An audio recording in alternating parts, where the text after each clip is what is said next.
마세요. 네. 건강하십시오. 아프지 마시고, 네. 넘어지지 마시고. 네.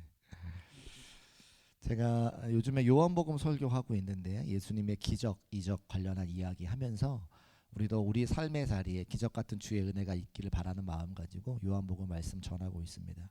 요한복음 설교할 때 두 가지를 생각하면서 말씀을 전하는데, 첫 번째는 기적 가운데 표현되어지는 예수님이 누구신가, 예수님이 누구신지를 정확하고 분명하게 알아야 그 예수님께 기도할 수 있고 예수님께 여러 가지를 요청드릴 수 있으니까 예수님이 누구신지를 우리가 정확하고 분명하게 알아야 되는 것이죠. 그리고 그 기적 가운데 나타나시는 그 예수님 만나려면 우리가 어떻게 해야 되는가, 그 예수님에 대한 이야기들은 여러 가지로 들었으니까 그 예수님에 대해서 알고 있는데 그 예수님이 정말 내 삶과 맞닿아 있는, 예수님과 함께 삶을 나누는 그 예수님 만나려면 우리가 어떻게 해야 되느냐, 이제 그런 말씀을 드리고 싶은 겁니다. 사모님이 저에게, 제 아내가 저에게 가끔 그런 얘기 합니다. 제가 기도하다가 받을 응답을 말씀드리잖아요. 그러면 때로는 성도님들이 그렇게 생각할 수 있다는 거예요.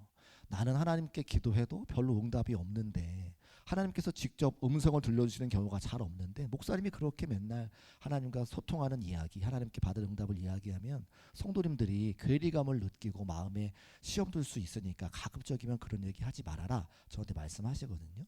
말씀을 주시는 겁니다. 그런데요, 신앙이라고 하는 건 리얼입니다. 리얼, 실제. 그냥 뜬구름 잡는 게 아니고요. 하나님이 살아계시고, 할렐루야, 예수님이 여러분을 구원하셨기 때문에, 성령님이 우리와 함께 하시기 때문에 신앙은 실제라고 하는 거죠. 뜬구름 잡는 게 아니에요. 저만 하나님께 말씀드리고 하나님께 기도해서 응답받는 게 아니에요. 여기 앉아 계신 모든 주의 백성들 한 분 한 분이 하나님과 소통하게 되고 하나님께 주시는 말씀에 얼마든지 듣고 그대로 순종하는 삶을 살 수 있다는 겁니다. 그런데 안타깝게도 제가 신앙생활 오래 했으니까, 교회 여러 교회 섬겼으니까 많은 성도님들의 모습을 바라볼 때에 신앙생활이 구체적이지 않고 실제적이지 않게 하시는 분이 너무나 많다는 거죠. 여러분, 사랑하는 중국교회 성도 여러분, 제가 그냥 사랑하는 중국교회라고 부르지 않고 정말 진심을 담아서 사랑한다고 표현하는 것은 여러분도 얼마든지 하나님의 임재와 하나님의 동행하심과 소통이 가능하기 때문에 드리는 말씀인 겁니다. 요한복음의 말씀을 통해서 기적 가운데 역사하시는 그 주님이 여러분의 주님이 되시기를 주의 이름으로 축복합니다. 예수님이 누군지 정확하게 알고 그 다음에 그 예수님을 만나려면 어떻게 했는지를 알면 예수님께서 우리와 늘 함께 하시고 여러분에게 말씀하신다고 하는 거예요. 그래서 신앙생활이 정말 실제가 되는 거죠. 실제가 되는 거 몇 가지만 이야기해 볼까요? 우리 교회 제가 신방 다니면서 들었던 이야기예요. 제가 우리 교회 청빙돼서 왔지 않습니까? 여러 가지 과정들을 거쳐서 왔지 않습니까? 그런데 많은 분들이 꿈속에 제가 나타났다는 거예요. 저를 언제 보셨다고. 그죠? 저를 언제 보셨다. 그런데 여러분이 기도하시니까, 새로운 담임 목사 때문에 기도하시니까 하나님께서 여러분의 꿈속에, 성도들의 꿈속에 나타나셔서 제 모습이 보이게 하셨다는 거죠. 그게 하나님과 소통하는 거 아니고 뭡니까? 여러분이 기도하실 때 저의 음성을 듣고, 저도 마찬가지예요. 제가 우리 교회 와서 첫 번째 설교하고 1월 첫 번째 주인가 두 번째 주였는 설교하고 제가 단기 선교 바로 라오스에 선교 갔거든요. 그리고 다시 돌아와서 기도하는데 여러분의 기도와 여러분의 눈물이 보이더라는 거예요.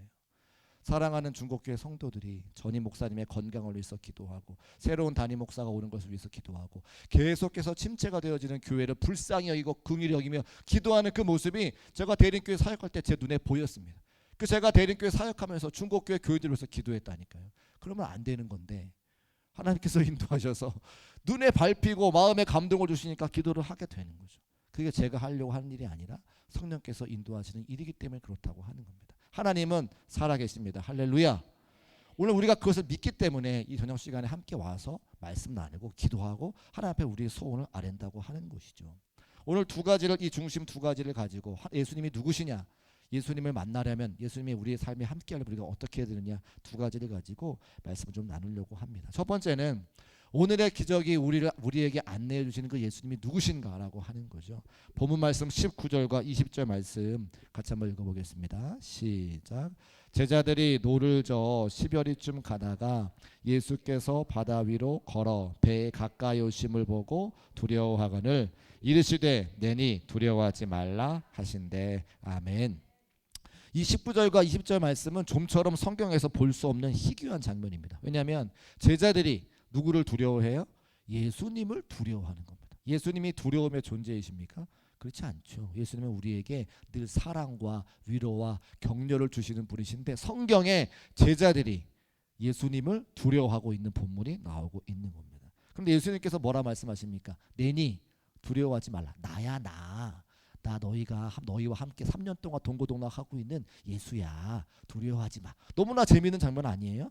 예수님은 당신을 예수님이니까 두려워하지 말라고 하는데 제자들은 예수님이니까 두려워하는 거예요. 여러분 우리가 그냥 글로 읽어서 그런데 가만히 생각해 보면 굉장히 희귀한 장면입니다.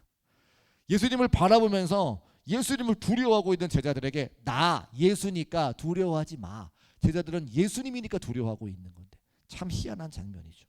앞뒤가 안 맞고 이상합니다. 그래서 조금 더 정확하고 분명하게 이해하려면 이 요한복음에 있는 본문뿐만 아니라 병행 구절이라고 하는 마태복음에 있는 내용들을 좀 봐야 되는 거죠. 14장 마태복음 14장 25절 26절 같이 읽어보겠습니다. 시작. 밤 사경에 예수께서 바다 위로 걸어서 제자들에게 오시니 제자들이 그가 바다 위로 걸어오심을 보고 놀라 유령이라 하며 무서워하여 소리 지르거늘. 제자들이 왜 두려워하고 있다고 마태복음에 나와 있습니까? 예수님이 유령처럼 보이기 때문에 두려워한다는 거죠. 예수님을 유령으로 착각하기 때문에 그렇습니다. 예수님이 예수님으로 안 보이고 예수님을 유령으로 보았기 때문에 당연히 두려움에 빠질 수밖에 없다는 거예요.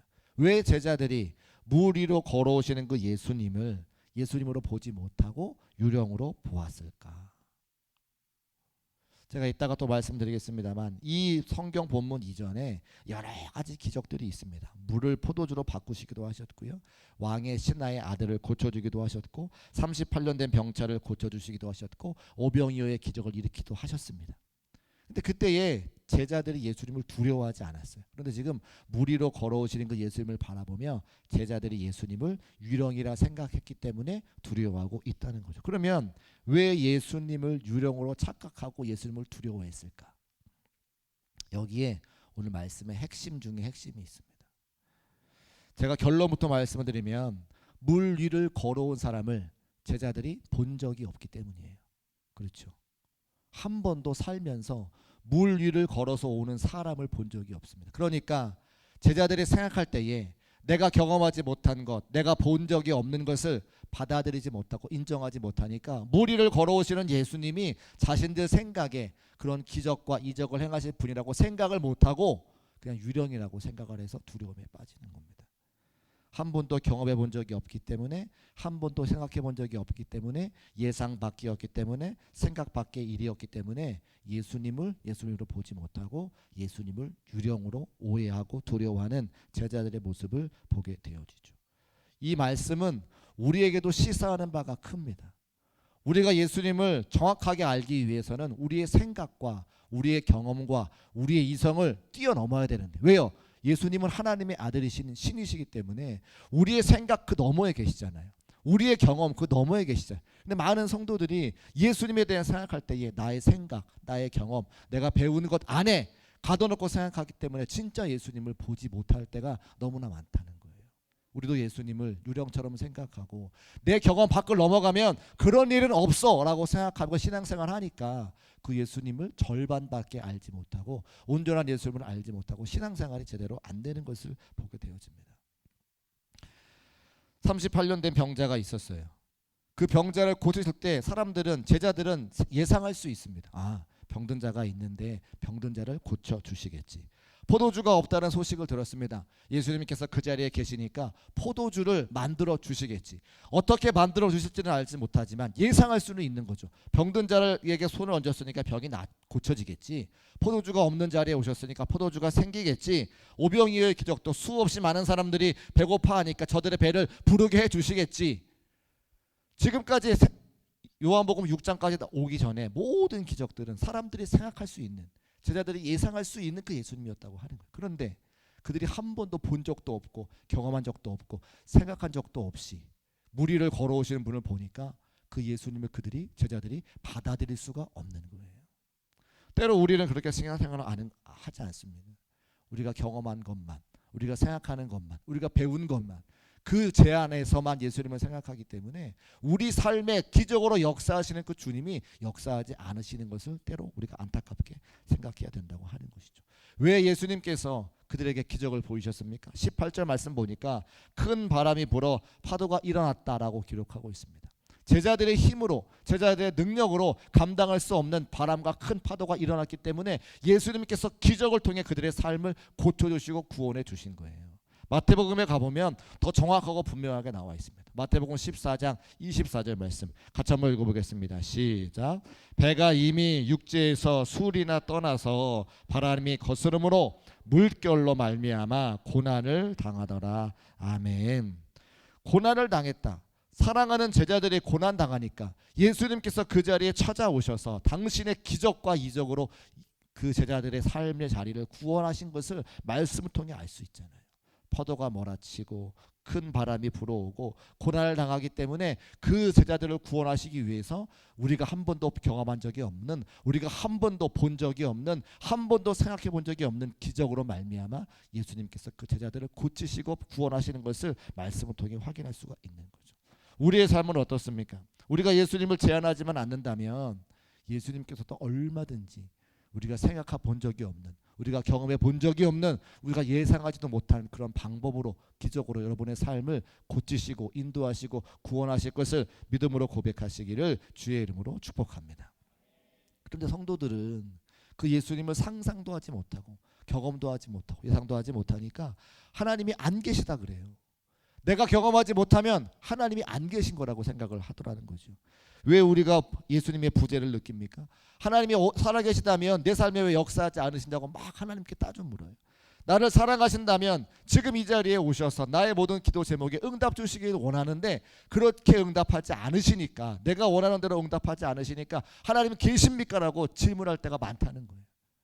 근데 오늘 말씀이 분명히 우리에게 이야기하죠. 하나님께서는, 예수님께서는 우리의 이성, 경험 그 밖에 계시기 때문에 내가 알지 못하는 방법으로, 내가 알지 못하는 여러 가지 이적으로 우리를 위해서 일하고 계시는 분은 꼭 기억하시기를 주의 이름으로 축복합니다. 내가 모른다고 해서 예수님이 일하지 않으시는 거 아니에요. 내가 경험하지 못한다고 해서 하나님이 일하지 않은 거 아니세요. 내가 알지 못하는 방법으로, 내가 경험하지 못하는 방법으로, 내가 상상도 할 수 없는 방법으로 여러분과 함께하고 있다는 사실을 꼭 믿음으로 고백할 수 있는 저와 여러분 되시기를 주의 이름으로 축복합니다. 그것이 어디 나와 있어요? 성경에 나와 있잖아요. 성경에. 하나님은 홍해를 가르시는 분입니다. 태양도 멈추게 하는 분이십니다. 동정녀를 통해서 예수 그리스도를 이 땅에 보내주시는 분이세요. 하나님이 전능하시기 때문에 우리가 예상하지 못하는 방법으로 우리의 삶을 인도하시는데, 우리는 내가 경험한 것만 가지고, 내가 공부한 것만 가지고, 내가 알고 있는 것만 가지고 생각하니까 하나님이 안 계신 것처럼, 예수님이 가만히 있는 것처럼 생각할 때가 너무나 많다고 하는 겁니다. 우리 하나님은 그런 하나님 아니세요. 우리의 삶의 자리에 큰 바람과 파도가 불어일으키는 고통과 환난과 어려움의 순간에 우리가 상상도 없이 생각할 수도 없는 그런 방법으로 지금도 우리를 향해 일하시고 계시는 분이 우리 아버지인 것을 꼭 믿음으로 고백하는 저와 여러분 되시기를 주의 이름으로 축복합니다. 그분이 바로 우리의 예수님이라고 하는 거예요. 자, 그러면 두 번째, 그 예수님 만나기 위해서 우리가 어떻게 해야 되느냐? 마태복음 14장 28절 29절 말씀 함께 읽어보겠습니다. 시작. 베드로가 대답하여 이르되 주여, 만일 주님이시거든 나를 명하사 물 위로 오라소서 하니, 오라 하시니 베드로가 배에서 내려 물 위로 걸어서 예수께로 가되. 아멘. 베드로가 대단합니까? 대단합니까? 뭐가 대단합니까? 그렇죠. 물 위를 걸었으니까 대단하죠. 물이 걷다가 빠지긴 했지만 오늘은 빠진 건 좀 잊어놓고 빠진 건 좀 뒤로 하고, 예수님이 물 위를 걸어오셨는데 예수님처럼 기적을 향해 물 위를 걸은 것은 대단한 일입니다. 그러니까 물에 빠진 건 나중에 얘기하고 물 위를 걸어간 것만 얘기해보자는 거예요. 예수님의 기적을 베드로가 경험했습니다. 성경에 그 이후에 물 위를 걸은 사람에 대한 이야기가 없고, 저도 지금까지 살아오면서 예수님처럼 물 위를 걸었다, 베드로처럼 물 위를 걸었다, 그런 얘기 들어본 적 없습니다.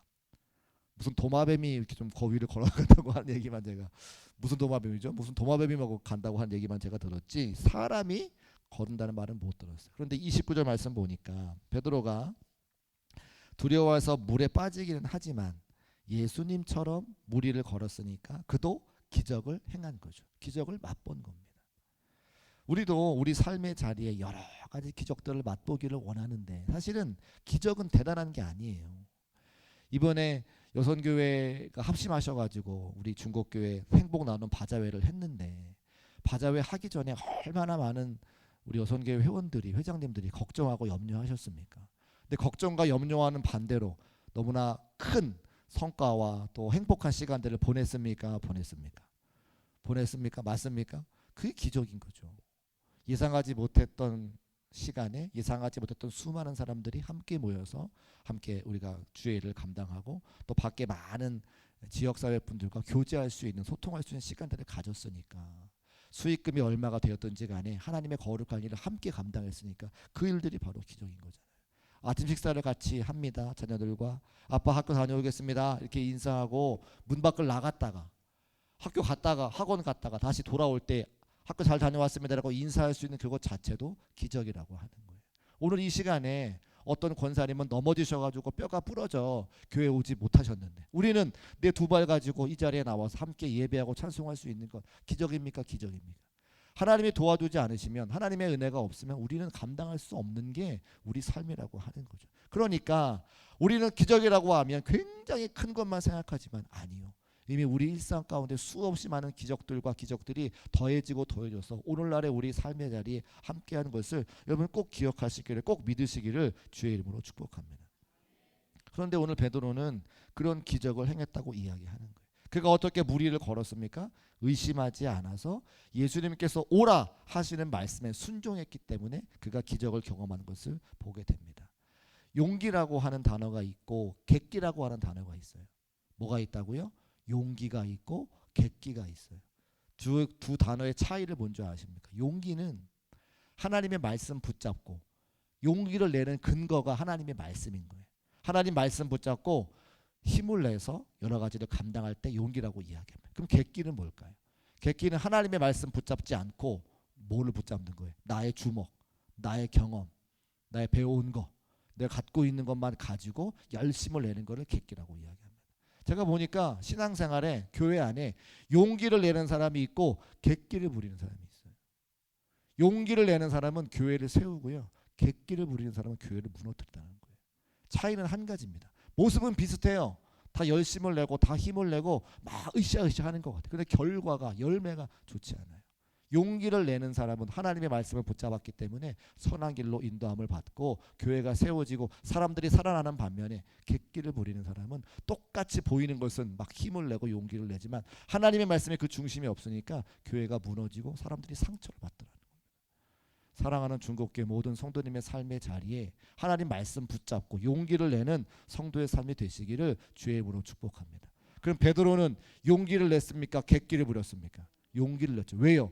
예수님께서 오라 말씀하셨으니까 그 말씀을 듣고 순종해서 감당했기 때문에, 내가 예수님의 오른팔 수 제자야 라고 생각하고 무리를 걸어서 발을 내딛었다면 바로 빠졌을 겁니다.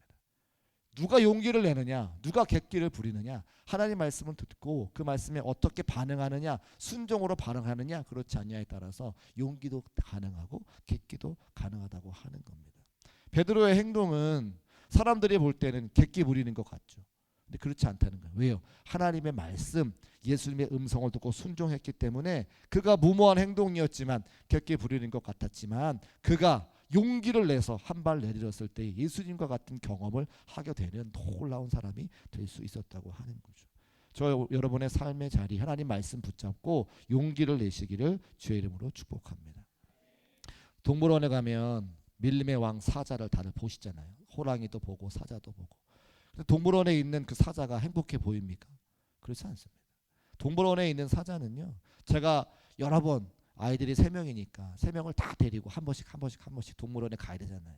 제가 사자 많이 보러 갔습니다. 동물원에 호랑이 많이 보러 갔어요. 근데 한 번도 그 동물원 우리 안에 있는 사자와 호랑이가 포효하는 걸 본 적이 없어요. 늘 가면 어떡합니까? 늘어져 자요. 저만 동물원에 가보는 거 아니죠? 다 가보셨죠? 다 누워 잡니다. 왜 누워 잘까요? 사육사가 제때 되면 밥을 다 주니까. 굳이 그가 막 포효하면서 다른 동물들을 잡아먹지 않아도 때가 되면 밥이 잘 나오니까, 영양식으로 아주 그냥 영양 성분 잘 채워가지고. 그 사자가 포효할 일이 없는 거예요. 누구 다른 동물들을 잡아볼 일이 없는 거죠. 신앙생활이 무모하지 않으면 때로 주의 말씀 붙잡고 용기를 내지 않으면 그 동물원에 있는 사자와 같이 될 때가 많다는 겁니다. 데어데블이라고 하는 말이 있어요. 데어데블이라고 하는 영어 단어가 있는데 이 단어가 두 가지가 합쳐진 건데, 데어라고 하는 것은 도전하다 이런 뜻이고요. 데블이라고 하는 여러분 아시는 것처럼 악이라고 하는 거죠. 데어데블이 뭐냐? 도전한다, 악에 도전한다 이런 뜻인데, 데어데블이라고 하는 뜻을, 그 단어의 뜻은 무모함이라고 하는 뜻이 있습니다. 신앙생활은 어떻게 하는 거냐? 무모하게 해야 된다는 거예요. 악에 대항해서 여러 가지 도전하면서 신앙생활 무모하게 하는 것, 용기를 내는 것, 오늘 일맥상통하는 이야기입니다. 제가 말씀을 준비하면서 하나님께서 우리에게 원하시는 것이 정말 무엇일까? 사랑하는 성도들이 기적을 체험하고 예수 그리스도와 동행하고 오늘 베드로처럼 무리를 걸어가는 기적을 경험하려면 어떻게 해야 되느냐? 용기를 내서 때로는 무모하게 보이는 그 일을 도전할 때에 하나님께서 우리 삶에 역사하신다는 것을 알게 되는 거예요. 제가 솔직하게 얘기해 보겠습니다. 단기 선교 우리 교회에서 되게 오랜만에 갔습니다. 제가 우리 장로님들하고 상의하지 않고 가겠다고 말씀드렸어요. 제 입장에서는 무모한 거였습니다. 도전해 본 거였어요. 그런데 수많은 성도들이 그 일에 동참해 주셔서 풍성하고 넉넉하고 행복하게 잘 다녀왔습니다. 그 선교사님이 7월 달에 우리 한국에 방문하시고 이 강단에 서서 말씀 증거하실 때에 그때 어떠한 역사가 있었는지를 이제 증언하실 거예요. 저희들은, 또 저는, 또 사랑하는 성도들은 또 여전히 하나님께서 기뻐하는 일을 할 때에 하나님께서 우리들에게 영혼들을 보내주시는 거예요.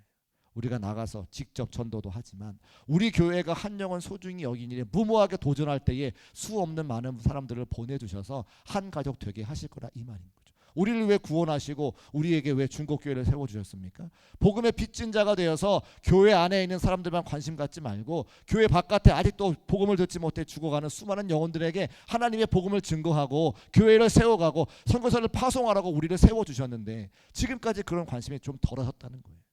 그럼 제가 와서 해야 할 일은 그거죠. 무모하지만, 해보지 않았지만 도전 정신을 가지고 그 일을 감당할 때에 하나님의 기적과 같은 역사가 우리 성도들의 삶의 자리에 나타남을 저는 알고 있기 때문에 그렇게 말씀을 드리는 거예요. 이제 보시자고요. 경험해보지 않았지만, 해보지 않았지만 하면서 한 걸음 나가면서 되는지 안 되는지 보시자고요. 이건 바자회도 마찬가지였습니다. 한번 오랫동안 하지 않았던 거 한번 모여보자 하시니까 잘하셨잖아요. 또 지난 가을에 있었던 추수감사절 찬양제, 선교예별 찬양제 할 때에 저한테 많은 분들이 그러셨어요. 이 찬양제 어떻게 해야 되냐고 걱정하고 근심하며 다 하셨는데 너무나 은혜롭게 다 하셨어요. 그러니까 우리 성도님들이 저력이 있고 할 수 있는데 그것에서 두려워하고 걱정하고 염려하니까 더 잘할 수 있는 것을 하지 못하는 것을 보게 되어집니다. 때로는 무모한 것처럼 보이지만 하나님 말씀 붙잡고 용기를 내면 하나님의 기적 같은 역사를 사랑하는 성도의 삶의 자리에 체험할 줄로 믿으시기를 주의 이름으로 축복합니다. 저는 그렇게 신앙생활 하기를 원해요. 눈에 보이지 않는다고, 경험해 보지 않았다고 우리 모든 신앙생활을 동물원에 있는 사자처럼 편안하게만 하는 것이 아니라 해보지 않았지만, 눈에 보이지 않지만 하나님께서 말씀 주시면 그 말씀 붙잡고 보이지 않는 그 한 걸음 한 걸음을 내딛어서 기적과 같은 하나님의 살아계심을 경험할 수 있는 우리 중국교회와 모든 성도의 삶이 되시기를 주의 이름으로 축복합니다. 말씀을 정리하겠습니다. 간단한 말씀입니다. 예수님이 누구신가? 예수님은요, 사랑하는 제자들이 큰 파도로 풍랑으로 고난당할 때에 무리를 걸어오시는 기적과 이적을 통해서 그들의 삶을 구원하기 원하시는 분이 우리 예수님이라고 하는 거예요.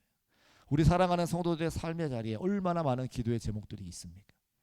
제가 다 일일이 열거하지 않아도 너무나 많은 기도 제목이 있을 때에 하나님께서는, 예수님께서는 그 기도 제목을 듣고 우리 삶의 자리에 역사하셔서 모든 기도의 제목들이 응답되어지고 놀랍고 기쁘고 행복한 신앙생활을 하기 원하시는 분이 우리 아버지 하나님, 우리 예수님이라고 하는 거예요.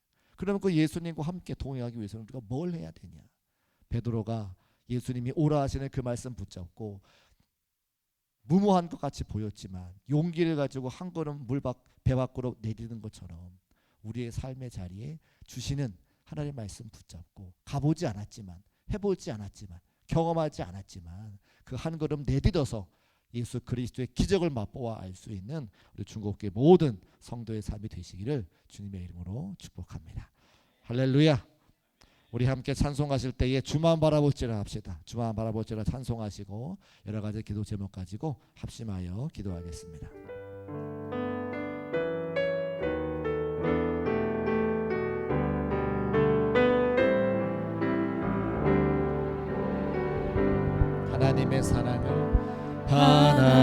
하나님의 사랑을 사모하는 자, 하나님의 평안을 바라보는 자, 너의 모든 것 창조하신 우리 주님이 너를 얼마나 사랑하시는지 하나님께 찬양과 경배하는 자, 하나님의 선하심을 닮아가는 자, 너의 모든 것 창조하신 우리 주님이 너를 자녀 삼으셨네. 하나님 사랑의 눈으로 너를 어느 때나 바라보시고 하나님 인자한 귀로서 언제나 너에게 기울이시니 어두움에 밝은 빛을 비춰주시고 너의 작은 신음에도 응답하시니 너는 어느 곳에 있든지 주를 향하고 주만 바라보지. 하나님 사랑의 눈으로 하나님 사랑의 눈으로 너를 어느 때나 바라보시고 하나님 인자한 귀로서 언제나 너에게 기울이시니 어두움에 밝은 빛을 비춰주시고 너의